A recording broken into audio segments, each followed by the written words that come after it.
بسم اللہ الرحمن الرحیم اللہم صلی علی محمد عبدک ورسولک وصلی علی المؤمنین والمؤمنات والمسلمین والمسلمات۔ رحمت دو عالم صلی اللہ تعالی علیہ وآلہ وسلم کی ایک حدیث طیبہ ہماری آج کی نشست کا عنوان ٹھہری ہے۔ امام مسلم نے اپنی صحیح مسلم شریف میں اس کو درج کیا۔ جس صحابی سے یہ حدیث امت تک پہنچی ان کا اسم گرامی ربیہ بن کعب اسلمی رضی اللہ تعالی عنہ ہے۔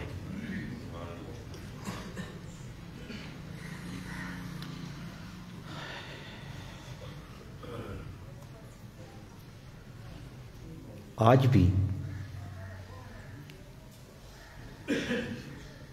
امت کے اندر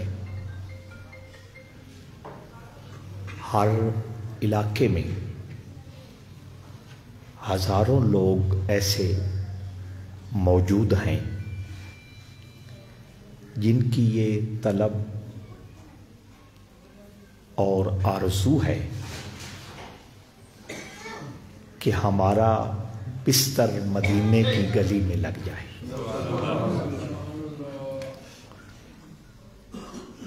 کتنے لوگ اپنا سب کچھ قربان اور نثار کر کے اپنی اس آرزو کی تکمیل کرتے ہیں اور مستقل بنیادوں پر شہر محبت میں اپنا قیام کرتے ہیں، اور جب خود رسالت مآب موجود تھے اس وقت یہ طلب، یہ چاہت، یہ آرزو کس بلندی پر ہوگی؟ رخ مصطفیٰ سامنے ہوتا ہے، جبرائیل کی آمد رفت رہتی ہے، سورج الٹے پاؤں پلٹنا اپنی سعادت سمجھتا ہے، چاند اپنے جگر چیرنا اپنے بخت کی بلندی جانتا ہے، بادل مچل مچل کر محبوب کی چھتری بننا اپنا کمال سمجھتے ہیں،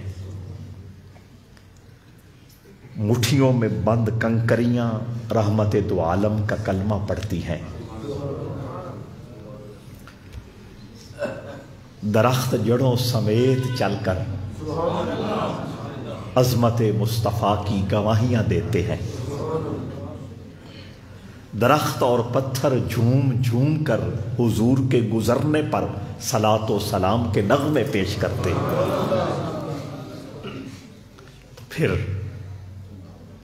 ایمان والوں کے من میں حضور کی محبت کا جوش کس درجے پہ ہوگا؟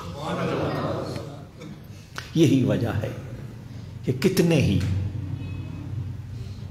دیوانے اپنا سب کچھ قربان کر کے مسجد نبوی کے ایک چبوترے پر پڑے رہتے تھے، اور وہاں رہنے کا ایک ہی مقصد تھا کہ محبوب ادھر جا رہا ہے تو ہم دیکھیں، محبوب ادھر جا رہا ہے تو ہم دیکھیں، اور وہ اپنے جسموں کو کان بنا کر حضور کی بات سننے کے لیے آمادہ رہتے تھے۔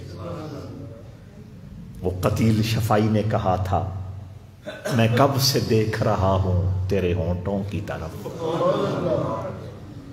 میرے کاسائے سماعت میں کوئی پھول گرا دے۔ وہ ہر لحظہ ہر لمحہ اسی آرزو میں ہے اور اسی طلب میں ہے کہ کب حضور بولتے ہیں اور کب حضور کے ہونٹوں سے پھول جھڑتے ہیں اور ان پھولوں کی خوشبو سے ہم اپنے ایمان کو تر و تازگی فراہم کرتے ہیں۔ کب حضور جلوہ فرما ہوتے ہیں اور ہم اس چاند کے گرد ستاروں کی مانند حاضر ہو کر اس چاند کے نور سے اپنی نورانیت کو بلندیاں بخشتے ہیں۔ حضرت ربیعہ بن کعب اسلمی بھی اسی قافلے کا ایک دیوانہ تھا جس نے اپنا سب کچھ تج کر مصطفیٰ کی گلی میں اپنا بستر لگا رکھا تھا۔ اس کا دیکھنا مصطفیٰ، اس کا سننا مصطفیٰ، اس کا بیٹھنا مصطفیٰ کی مجلس، اس کی سوچ مصطفیٰ۔ حضرت ابو ہریرہ رضی اللہ تعالیٰ عنہ اس قافلے کا وہ عظیم دیوانہ ہے جس کو بظاہر صرف 3 سال حضور کی صحبت میسر رہی، صرف 3 سال۔ آپ حیران ہوں گے کہ جب بھی حضور کے تذکرے چھڑتے ہیں کسی نہ کسی حوالے اور بہانے سے ابو ہریرہ کا نام آ جاتا، اور صرف 3 سال غزوہ خیبر کے بعد حضرت ابو ہریرہ رضی اللہ تعالیٰ عنہ حضور کی مجلس میں آئے، حضور کی بارگاہ میں آ کر مشرف باسلام ہوئے، لیکن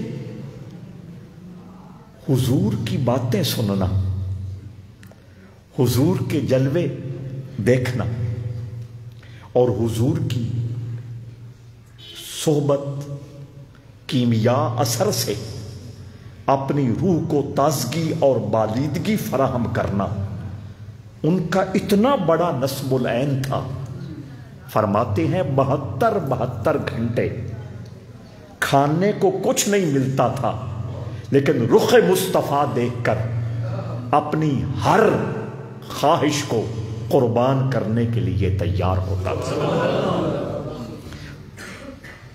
بھوک کی وجہ سے بے ہوش ہو کر گر جاتے تھے، لوگ سمجھتے کہ اسے مرگی کا دورہ پڑا ہے۔ اس زمانے میں نے کیا لفظ بولا؟ اس زمانے میں کیا بولا؟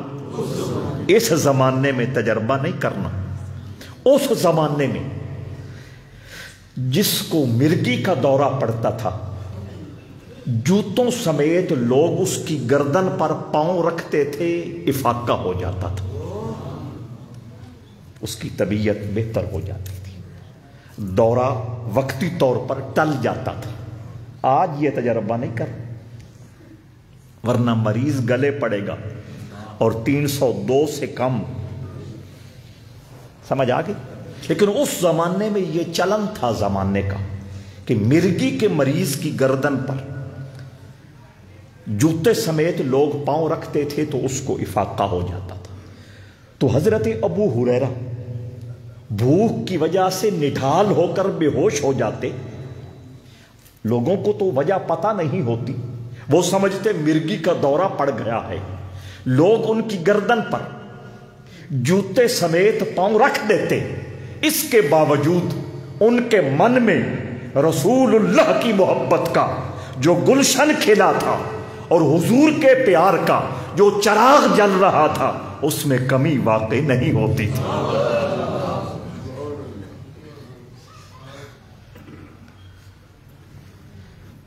3 سال کے عرصے میں حضور کی باتیں سننے کی بے تابی اور حضور کی حدیثیں جمع کرنے کا شوق اور وارفتگی اس قدر ہو گئی کہ ایک ابو ہریرہ سے امت تک میرے حضور کی جو حدیثیں پہنچی ہیں ان کی تعداد 5374 ہے۔ 5374 ایک ابو ہریرہ سے حضور کی باتیں امت کو موصول ہوئی۔ تو عرض یہ کر رہا تھا، اسی قافلہ عشق و مستی کا ایک دیوانہ ربیہ بن کعب اسلمی بھی ہے۔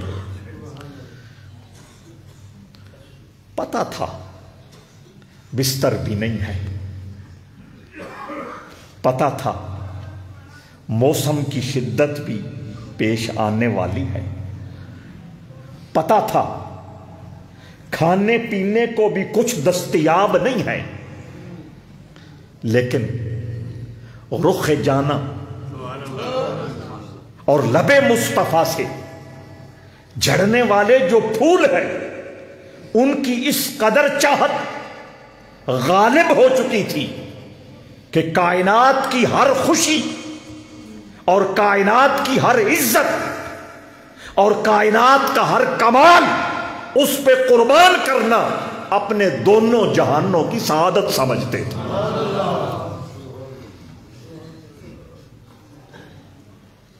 وہ کیسا مدرسہ تھا، وہ کیسی یونیورسٹی تھی صفا کی، جس میں سلیبس کوئی نہیں، جس میں کتاب کا وجود کوئی نہیں، جس میں بظاہر استاد کا کردار کوئی نہیں،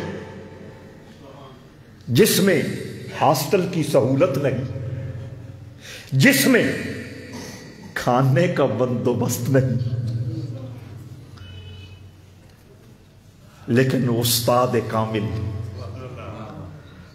رحمت دو عالم سرور کائنات صلی اللہ تعالی علیہ وآلہ وسلم کی ایک جھلک ان کی ہر خواہش کو اور ان کی ہر ضرورت کو پورا کرنے کے لیے کافی تھی۔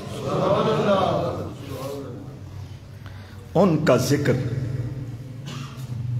ان کی تمنا، ان کی یاد، بولے ان کا ذکر، ان کی تمنا، ان کی یاد، ان کا ذکر، ان کی تمنا، ان کی یاد۔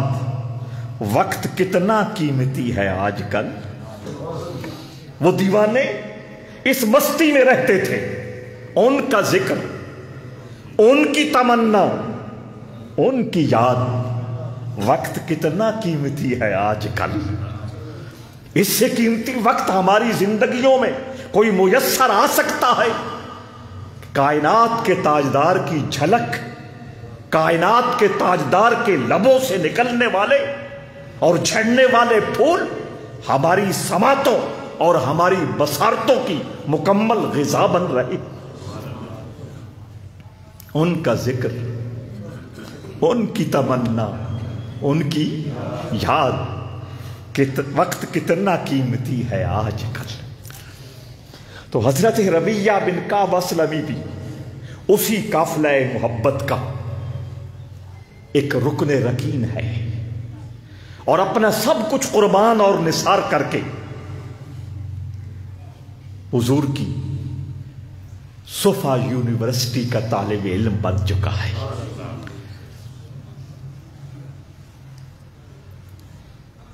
اور وقتاً فوقتاً آگے آگے بڑھ کر حضور سے عرض کرتے، یا رسول اللہ میرے لیے کوئی ہو، میرے لیے کوئی خدمت کا موقع۔ جان کائنات صلی اللہ علیہ وآلہ وسلم نے ارشاد فرمایا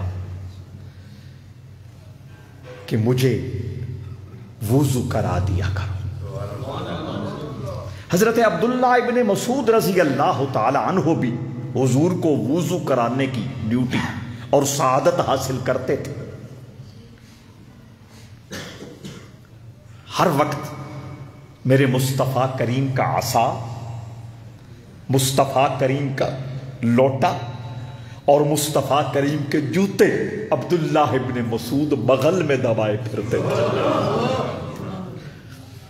کوئی پوچھتا تعارف کیا ہے؟ غلام علی بھائی سے کوئی پوچھے تو کہیں گے غلام علی فلاں کا بیٹا، ڈیرہ روشن کا، گاؤں معظم آباد، ضلع سرگودا، ملک پاکستان۔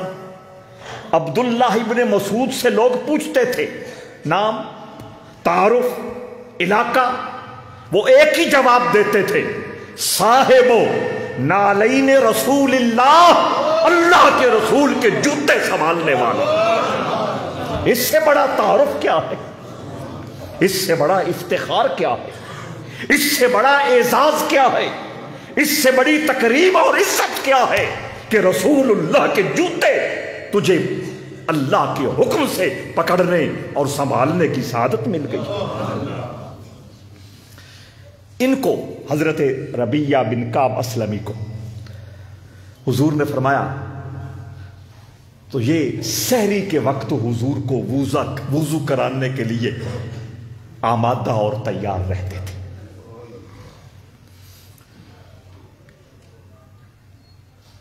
ایک لمحے، ایک گھڑی ایسی آئی کہ یہ وفا شعار اور پیکر محبت اور مجسم عقیدت ربیہ بن کعب اسلمی حضور کو وضو کرا رہے ہیں۔ رحمت دو عالم کی رحمت جوش میں آ گئی۔ کرم، مہربانی اور رحمت کے لمحے مخصوص ہوا کرتے ہیں۔ یہ کوئی شیڈولڈ پروگرام نہیں ہے، یہ کوئی ارینج سیٹنگ نہیں ہے، وہ لمحہ ہوا کرتا ہے جس لمحے میں دینے والا، کریم کرم کرنے والا، مہربان مہربانی کرنے والا اللہ کے دیے ہوئے خزانوں کے دروازے کھول دیتا ہے اور سوالی، حاجت مند اور طلبگار دیوانہ اپنی توفیق اور ہمت کے مطابق ان خزانوں کو لوٹ لیا کرتا ہے۔ لاکھوں مثالیں کائنات میں بکھری پڑی،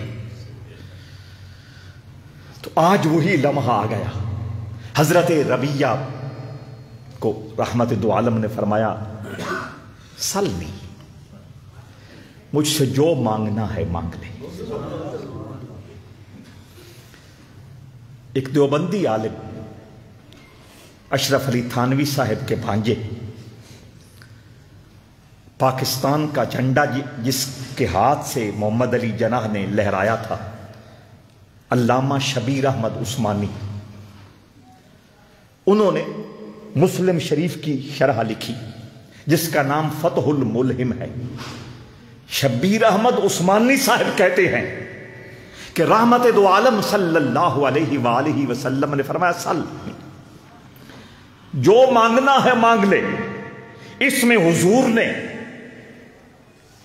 ربیہ اپنے دیوانے کو کھلی اجازت دے دی، اس دنیا کی نعمت مانگنا چاہتے ہو، آخرت کی نعمت مانگنا چاہتے ہو، زمین کی نعمت مانگنا چاہتے ہو، آسمان کی نعمت مانگنا چاہتے ہو، سارے خزانے اللہ نے مجھے عطا کر رکھے ہیں، جس جہان کی نعمت مانگنا چاہتے ہو مانگ لو۔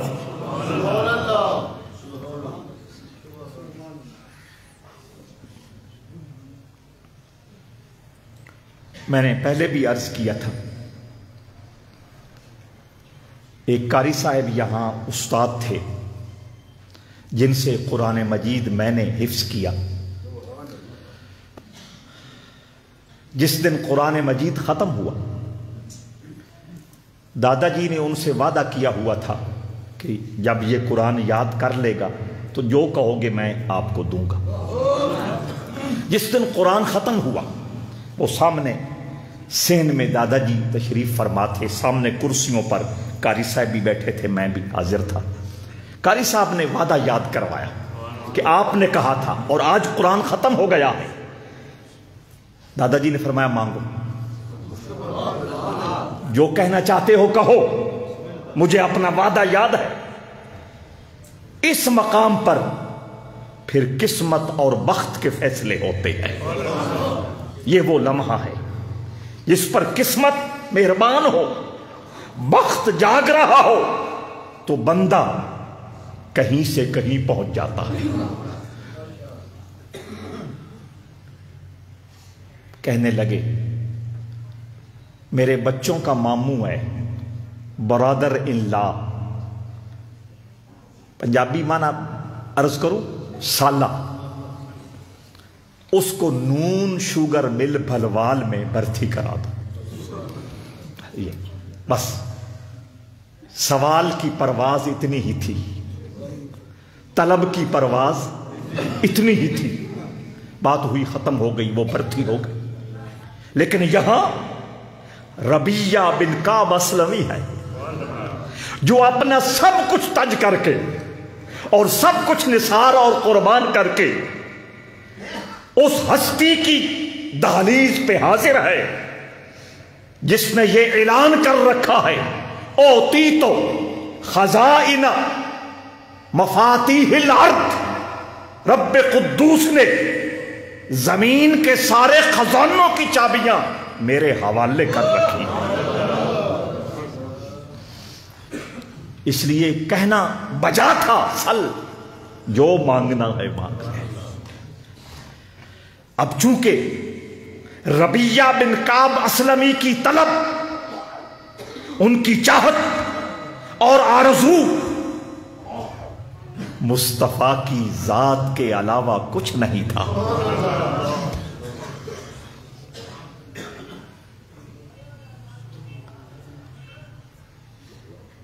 تجھے جانا، تجھے مانا، نہ رکھا غیر سے کوئی کام۔ تجھے جانا، تجھے مانا، نہ رکھا غیر سے کوئی کام۔ للہ الحمد، میں دنیا سے مسلمان گیا۔ آپ کو ہی جانا ہے، آپ کو ہی مانا ہے، کسی غیر کو نہ نظروں میں آنے دیا نہ دل میں آنے دیا۔ للہ الحمد یعنی الحمدللہ، اللہ کا شکر ہے کہ میں دنیا سے مسلمان گیا۔ جس نے اپنی اولاد کو چھوڑا، جس نے جائیداد کو چھوڑا، جس نے اپنے رکھ رکھاؤ کو چھوڑا، جس نے اپنے معاشرتی سٹیٹس اور عزت کو چھوڑا، جس نے اپنے رشتوں کی قربانی دی، جس نے اپنا کائنات کا ہر مفاد رسول اللہ کی ایک جھلک کے لیے قربان کر دیا، وہ پھر مانگتا تو کیا مانگتا؟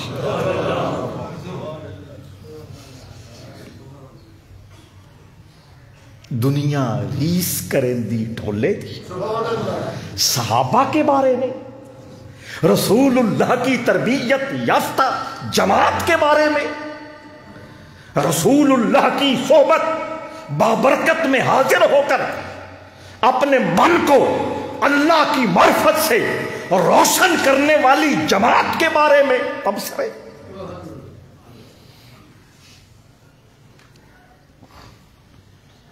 ان کے دل و دماغ پر ایک ہی عظمت حاوی تھی، وہ مصطفیٰ کی ذات تھی۔ وہ کہا تھا نا، رچ بس گیا ہے ذہن میں ناصر کسی کا روپ، اب کیا کریں گے کوئی شاہکار دیکھ کر۔ کوئی کتنا ہی بڑا آ جائے، کوئی کتنا ہی بلندیوں کی پہاڑی پہ سوار ہو کر جلوگر ہو جائے، کوئی کتنا ہی عظمتوں کا نشان بن کے آ جائے، کوئی کتنا ہی کمالات کا پیکر بن کے آ جائے، تجھے جانا، تجھے مانا، نہ رکھا غیر سے کوئی کام۔ انہوں نے تو سب کچھ حضور کے لیے تج دیا تھا، قربان کر دیا تھا۔ ان کے تیرے نام کو ہم نے دوائے درد دل جانا، تیرے نام کو ہم نے دوائے درد دل جانا، تیرے ذکر کو ہم باعث تسکین جاں سمجھے۔ بات شروع بھی محبوب تیری ذات سے ہوتی ہے، بات ختم بھی تیری ذات پہ ہوتی ہے۔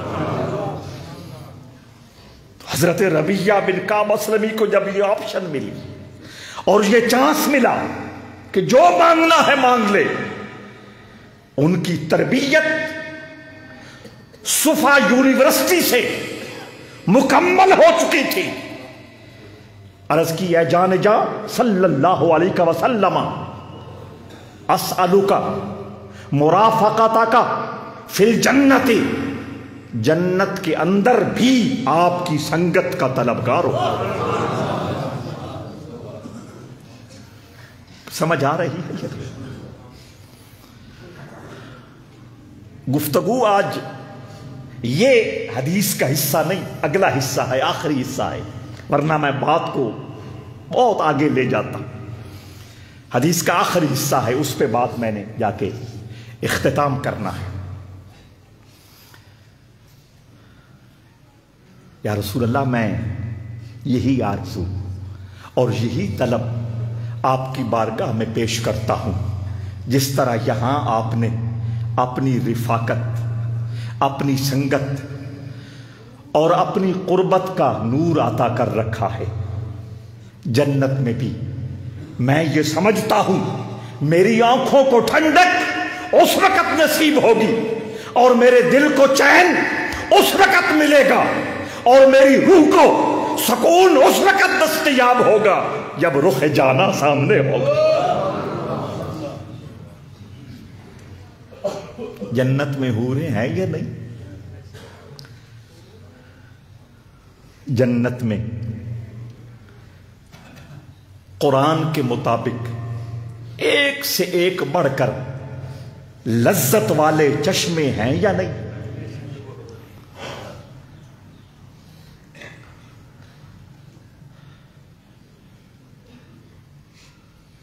لیکن ربیہ بن کعب اسلم کہتے ہیں حوریں اپنی جگہ، غلمان اپنی جگہ، جنت کی نہریں اور چشمے اپنی جگہ، جنت کی راحتیں اور لذتیں اپنی جگہ، جنت کا کیف و سرور اپنی جگہ، جنت کا جمال و جلال و کمال اپنی جگہ، جنت کی بہاریں اور دل فریب مناظر اپنی جگہ، جنت کا قرار و سکون اپنی جگہ۔ فکر ہے زاہد کو حور و کوثر و تسنیم کی، ہم جنت سمجھتے ہیں تیرے دیدار کو۔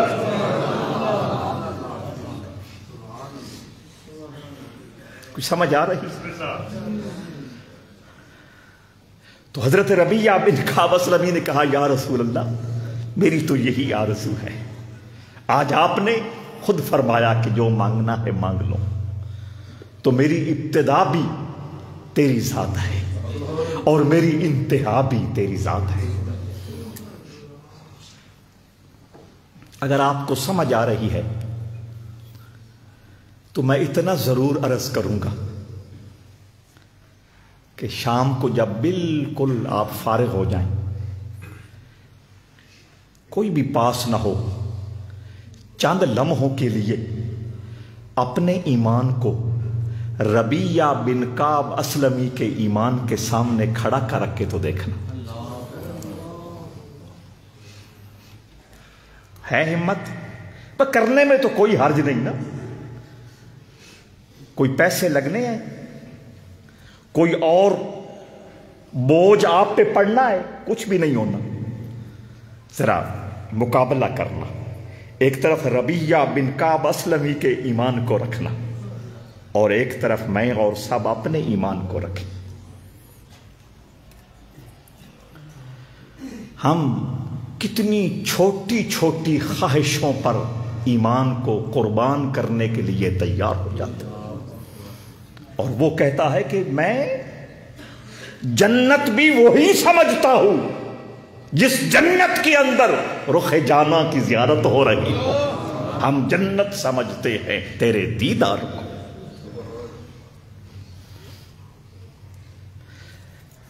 بہت یہاں مٹھاس بھری باتیں ممکن ہیں، انشاءاللہ کسی اگلی نشست میں ان پہ گفتگو کریں گے۔ میں نے آخری چونکہ حصے کا وعدہ کیا ہے اس طرف جانا ہے۔ رحمت دو عالم صلی اللہ علیہ وآلہ وسلم نے سنا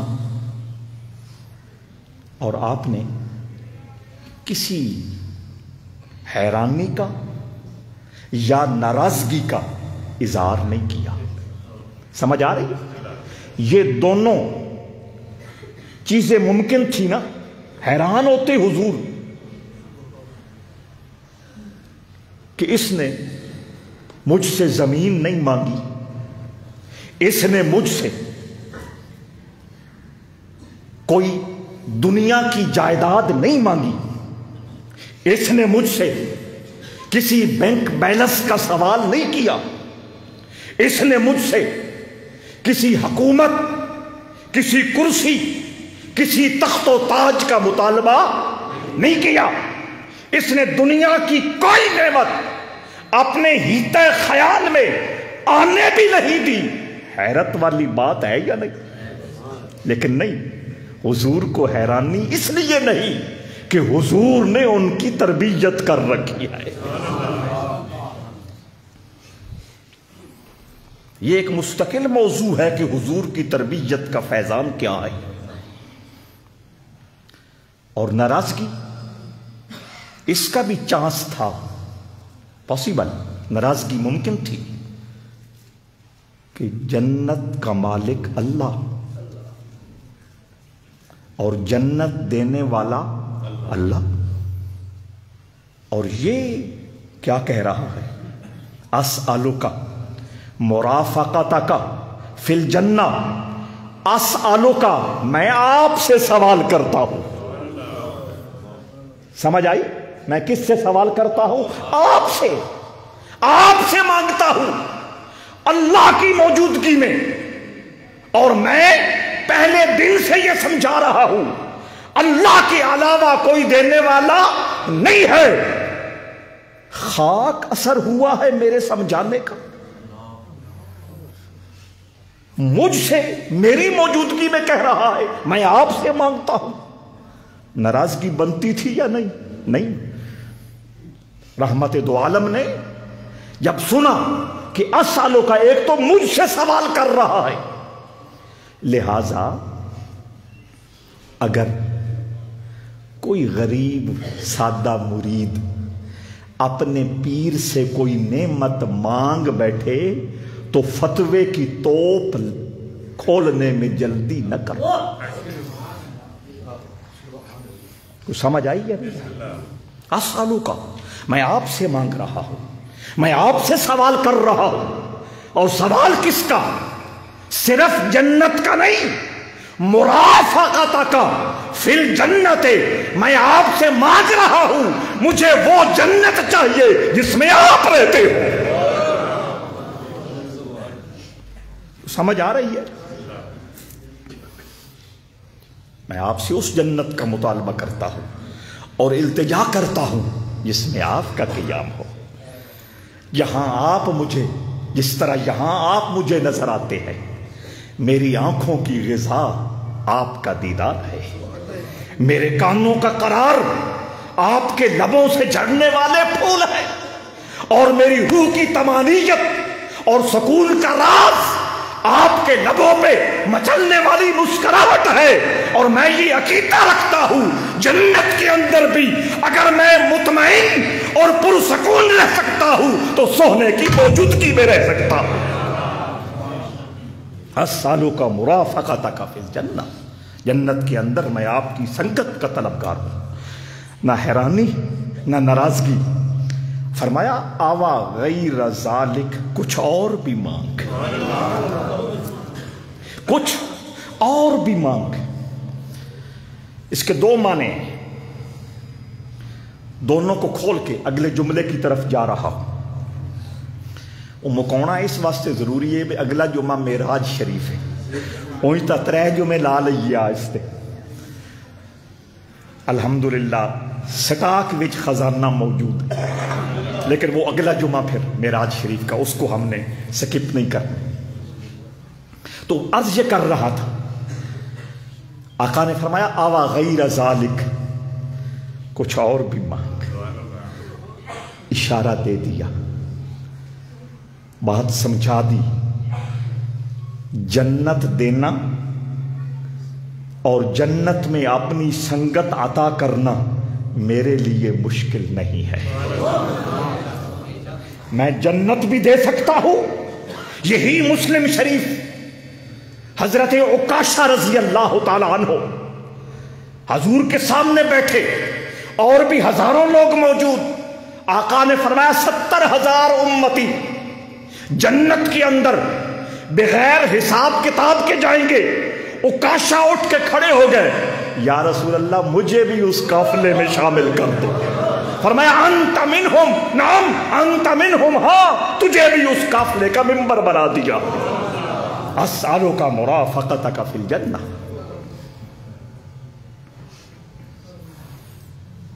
حد کر دی،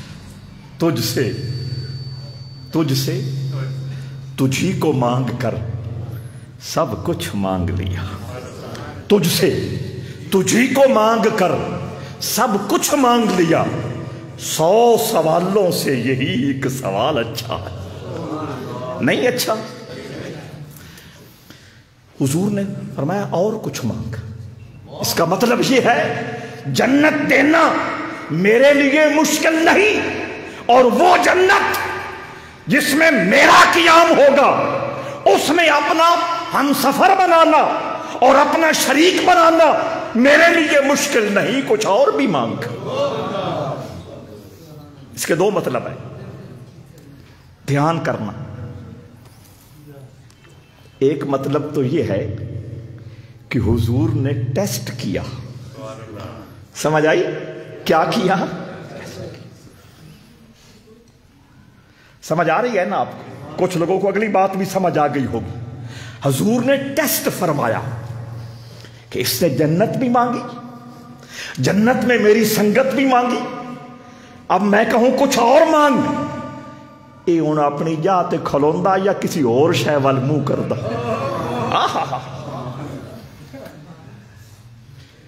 اس کی محبت کو حضور نے چیک فرمایا، اس کے جذبہ پیار کو اللہ کے حبیب نے اپنی شان کے مطابق آزمایا۔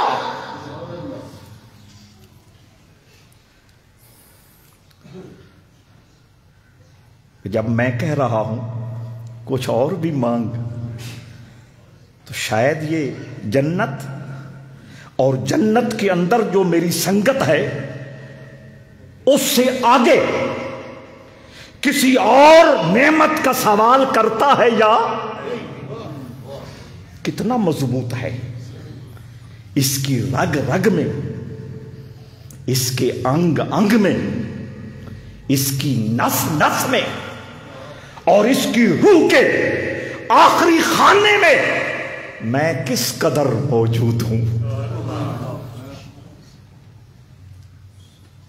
اسی بدل دیں یا کوئی نہ بدل دے؟ ادھر ایمان نال دسیا ہے، مسیتی بیٹھے ہو، وضو نال بیٹھے ہو، لاندے منہ ہے تو جمعہ پڑھنا ہے، بدل دیں یا کوئی نہ بدل؟ ہاں آج کے بعد پھر بدلنا ہے۔ ہاں حضور نے چیک کیا، ٹیسٹ فرمایا کہ یہ کتنا مضبوط ہے اپنے سوال میں، یہ کتنا پختہ ہے اپنی مراد، اپنی طلب، اپنی آرزو اور اپنی چاہت میں۔ وہ بھی حضور کا سمجھایا ہوا تھا، وہ بھی حضور کا سکھلایا ہوا تھا، اس کے دل و جان پر قبضہ صرف میرے مصطفیٰ کے پیار کا تھا۔ چپ، زبان کو نہیں کھولی، لب کو جنبش نہیں دی، وہ اٹل چپ، اٹل خاموشی یہ بتا رہی تھی تجھے جانا، تجھے مانا، نہ رکھا غیر سے کوئی کام، للہ الحمد میں دنیا سے مسلم آ گیا۔ کوئی کیسا ہی آ جائے، کوئی کیا ہی بن کے آ جائے، یہاں بھی تجھے مانگا وہاں بھی تجھے مانگوں گا، یہاں بھی تجھے مانا وہاں بھی تجھے مانوں گا۔ سمجھ آ رہی؟ شام کو ذرا مقابلہ کریں گے نا، کوڑی ہاں کر چھوڑو۔ توجہ، یہ تھا ایک معنی کہ حضور نے ٹیسٹ لیا کتنا پختہ ہے اپنے سوال میں، اور دوسرا معنی وہ حضور کی شان کھولتا ہے، حضور کا مقام سمجھاتا ہے۔ ڈیرہ جات کے غیرت مند مسلمانوں، آؤ اس جملے سے حضور کی شان سمجھو اور اپنا سب کچھ حضور کی ذات پر نثار کرنے کے لیے عہد و پیمان اپنے رب سے کر لو۔ حضور نے فرمایا اما غیر ذالک ربیہ، تو نے کچھ بھی نہیں مانگا اور بھی کچھ مانگا۔ جنت دینا، اپنی سنگت دینا، یہ تو میرے بائیں ہاتھ کا کھیل ہے، اور بھی کچھ مانگا۔ وہ کیا ہے جو مانگنا چاہیے تھا؟ سمجھ آ رہی؟ وہ کیا ہے؟ حضور خود اشارے دے رہے ہیں یا نہیں؟ اور کچھ مانگ، وہ کیا ہے جو مانگنا چاہیے تھا؟ محدثین نے فرمایا وہ اللہ کا دیدار ہے۔ اس سے بڑی کائنات میں اور اونچی نعمت؟ حضور اشارے دے رہے ہیں، حضور سگنل دے رہے ہیں، حضور اشارتاً ربیہ بن کعب اسلمی کو یہ اجازت دے رہے ہیں کہ یہ عطا، کرم، مہربانی، بخشش کی وہ اعلیٰ گھڑی ہے، اس وقت اگر اللہ کا دیدار مانگ لے میں وہ بھی پردے ہٹوا دوں گا۔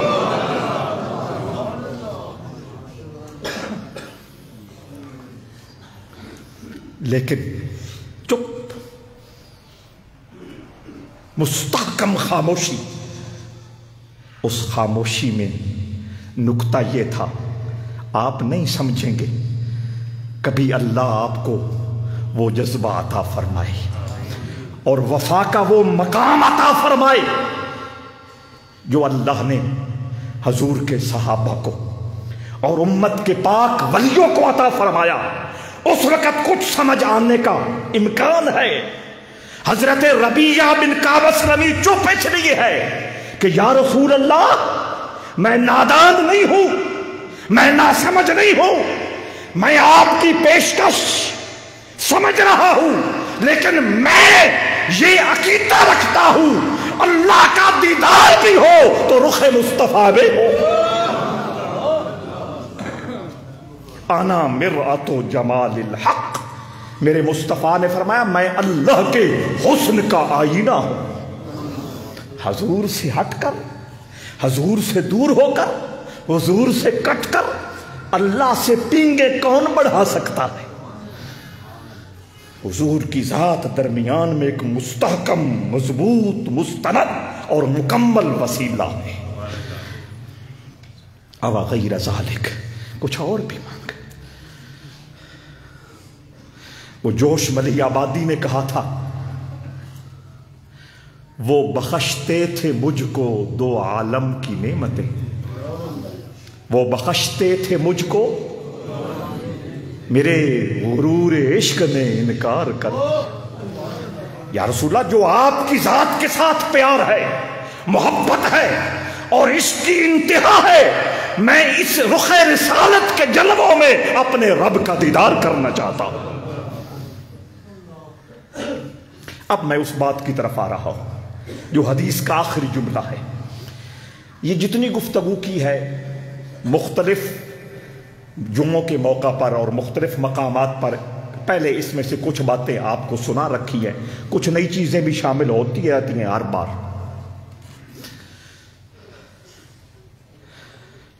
اس میں بندے کے تجربے کا عمل دخل بھی ہوتا ہے، بندے کے علم میں اضافے کا عمل دخل بھی ہوتا ہے، اس میں ذوق شوق کا بھی اثر ہوتا ہے، اس میں سننے والوں کا جو کمال ہے اس کا بھی عمل دخل ہوتا ہے۔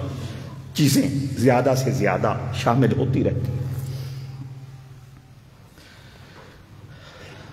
آقا نے سنا کہ یہ میری پیشکش کے باوجود چپ خاموش ہے۔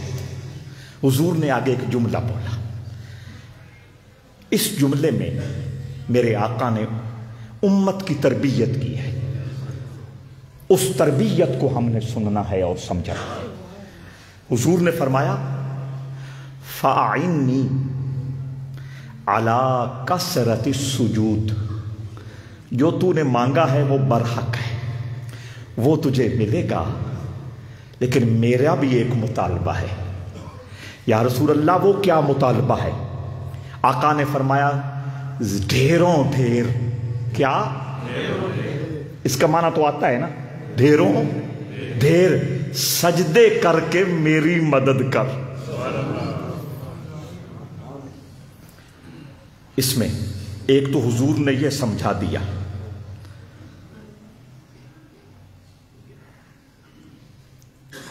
کہ دعا کے ساتھ کچھ کرنا بھی ضروری ہے۔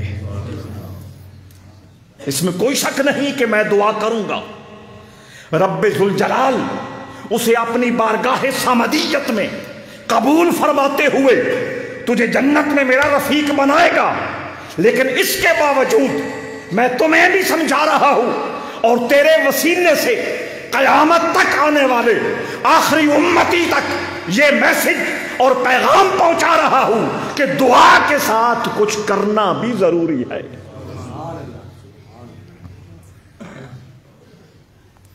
جاننا لاہور ہو، یا اللہ لاہور خیریت سے پہنچا، یا اللہ لاہور خیریت سے پہنچا، اور کوٹ مومن سے جا کر منہ اس طرف کر لیا جائے،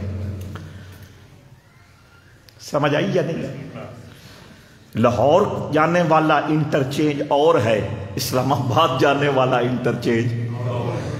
دعا لاہور کے لیے کی جا رہی ہے اور منہ اسلام آباد والے انٹرچینج کی طرف ہو گیا ہے۔ یہ دعا نہیں، یہ مذاق ہے، سمجھ آئی یا نہیں ہے؟ یہ دعا نہیں، کیا ہے؟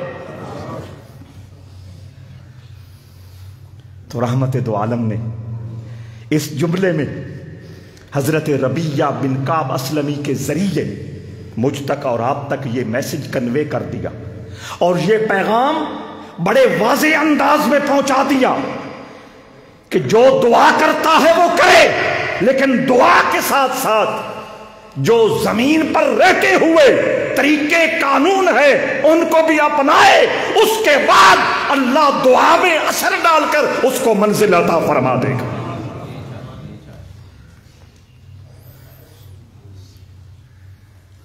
فرمایا مدد کر میری۔ اچھا، حضور یہ بھی فرما سکتے تھے کہ تو جہاد کر، نیکی ہے نا، مدد ہو جائے گی میری۔ تو عمرہ کر، نیکی ہے، مدد ہو جائے گی میری۔ تو حج کر، نیکی ہے، میری مدد ہو جائے گی۔ لیکن اگر صرف حضور جہاد حج عمرے کی بات کرتے تھے، ہم کہاں جاتے؟ کوئی سمجھ آئی یا نہیں آئی؟ وہ ساری کائنات کا نبی بن کے آیا ہے اور ساری کائنات کے لیے رحمت للعالمین کا لباس پہن کے آیا ہے۔ مضبوط جسم والا جہاد کر سکتا ہے، پیسے والا عمرہ کر سکتا ہے، زیادہ پیسوں والا حج کر سکتا ہے، ہم کہاں جاتے؟ اور حضور چاہتے ہیں میرے ساتھ جنت میں جہاں ربیہ رہے وہاں ذوالفقار صاحب بھی رہے۔ سمجھ آئی یا نہیں آئی؟ تو حضور نے اس شان رحمت کو اجاگر کرتے ہوئے فرمایا ربیہ دعا کروں گا، اللہ قبول کرے گا، لیکن زیادہ سجدے کر کے تو میری مدد کر۔ جسم جتنا کمزور ہو سجدہ تو ہو سکتا ہے، بندہ بیماری میں کھڑا نہیں ہو سکتا، سجدہ تو پھر بھی کر سکتا ہے۔ اور اس پہ کوئی ٹکٹ، کوئی ویزے کا خرچ، کوئی ہوٹلوں کے مسائل، کوئی مختلف کھانوں کے ایشو، کچھ بھی نہیں۔ تو یہ دیکھیں رحمت للعالمین فرما رہے ہیں کہ ربیہ جنت میں میرے ساتھ جہاں تو رہنا چاہتا ہے، میری آرزو یہ ہے کہ میری امت کے مسکین بھی وہاں رہے۔ فَأَعِنِّي عَلَىٰ كَثْرَةِ السُّجُودِ، زیادہ سجدے کر کے میری مدد کر۔ بات کو میں نے سمیٹنا ہے، اور گھڑی ٹھیک ہے، توجہ، ذہنوں میں یہ بات بٹھائیے گا۔ زیادہ سجدے اس وقت ہی ممکن ہے جب فرضوں کے علاوہ بندہ مومن نفل زیادہ پڑھے۔ سمجھ آ گئی؟ فرمایا کثرت سجود، زیادہ سجدے کر کے میری۔ حضور مدد مانگ رہے ہیں، ہائے ہائے ہائے ہائے، حضور مدد مانگ رہے ہیں، فنڈ مانگ رہے ہیں، اور فنڈ میں کیا مطالبہ کر رہے ہیں؟ سجدے زیادہ کر۔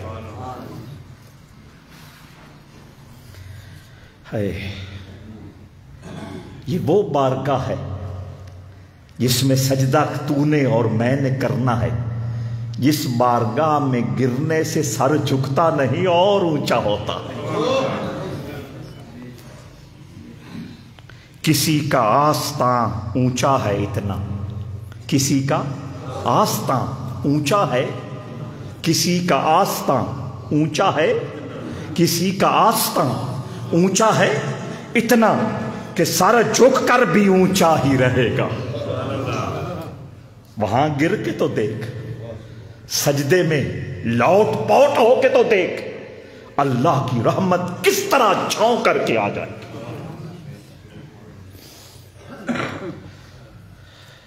تو میں اس پہ خاصی بات ہو سکتی ہے، سجدہ، سجدے میں کیا پڑھنا ہے، لیکن پھر میرا موضوع طویل ہو جائے گا اور وقت سمٹ گیا۔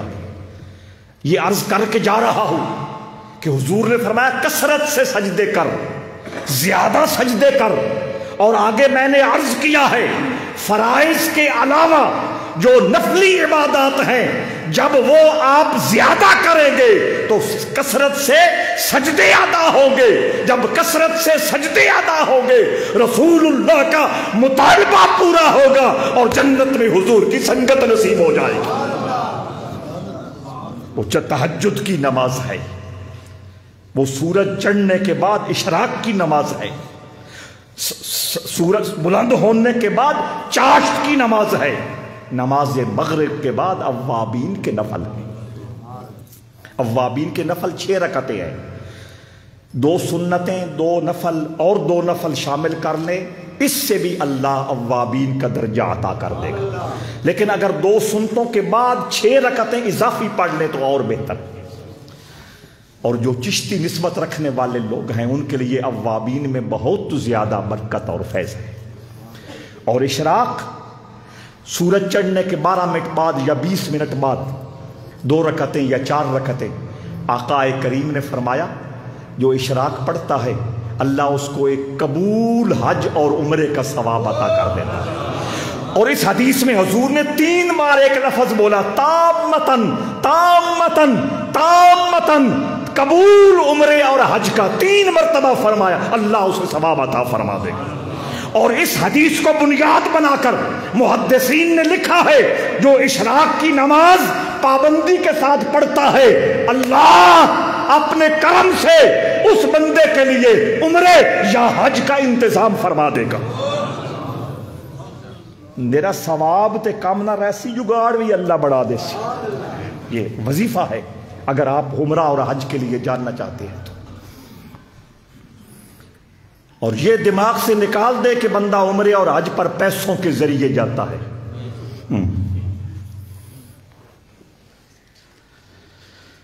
تہجد، بزرگ فرماتے ہیں کہ اگر خدا نخواستہ صبح نہ اٹھ سکتا ہو سستی کی وجہ سے یا ایسی مصروفیت ہے لیٹ سوتا ہے تو وطروں سے پہلے 4 رکعت نماز نفل تہجد کی نیت سے پڑھ لے اور اللہ کی بارگاہ میں عاجزی سے کہے یا اللہ میں نے اپنی حیثیت کے مطابق حاضری لگوا دی ہے، اب تیرے کرم کے دروازے کھلتے ہوئے دیکھ رہا ہوں۔ وہ کیا ہے؟ تسی تو میں تو کچھ ہے حافظہ وجینا ببضاعت قاری صاحب وجینا ببضاعت مزجات فاوفِ الکیل وتصدق علینا، سورۃ یوسف کا جملہ ہے۔ وہ تو بھائیوں نے حضرت یوسف سے کہا تھا، لیکن یہاں میرے جیسا کاہل اور سست تہجد گزار رات کو وطروں کے ساتھ 4 رکعتیں پڑھ کر اللہ کی بارگاہ میں یہ التجا کرے یا اللہ جیسی کیسی بھی پونجی تھی میں نے پیش کر دی ہے، اوفِ لنا الکیل، تو وزن پورا فرما دے، وتصدق علینا، اور اپنی رحمتوں کے دروازے کھول۔ سمجھ آتی ہے؟ اور آگے بھی صوفیوں نے ایک چانس دیا ہے، بڑا خوبصورت چانس ہے، کم از کم اس کو اویل کر لے۔ صوفی فرماتے ہیں اگر صبح نہیں اٹھ سکتا کسی مجبوری کی بنا پر، رات کو جس وقت آنکھ کھل جائے صرف لیٹے نہیں، بس اٹھ کے بستر پہ بیٹھ جائے اور کہے یا اللہ میں حاضر ہوں، میں حاضر ہوں، وجینا ببضاعت مزجاۃ فاوفِ لنا الکیل وتصدق علینا۔ میں اس سے آگے کچھ نہیں کرنے کی ہمت رکھتا، لیکن چونکہ یہ لمحے وہ ہیں، یہ وہ گھڑیاں ہیں جن کے بارے میں تیرے محبوب نے مجھے بتا رکھا ہے کہ رات شروع ہوتے ہی صبح کی اذان تک اللہ کے فرشتے یہ آواز لگاتے ہیں کوئی بخشش کا طلبگار ہے تو آ جائے، کوئی بھوکا ہے تو آ جائے، کوئی بیمار ہے تو آ جائے، کوئی کسی حاجت میں مبتلا ہے تو آ جائے، میری رحمت پورا کرنے کے لیے موجود ہے۔ اللہ رب العزت ہمیں رحمت دو عالم صلی اللہ علیہ وآلہ وسلم کی اس ڈیمانڈ کو پورا کرنے کی توفیق عطا فرمائے۔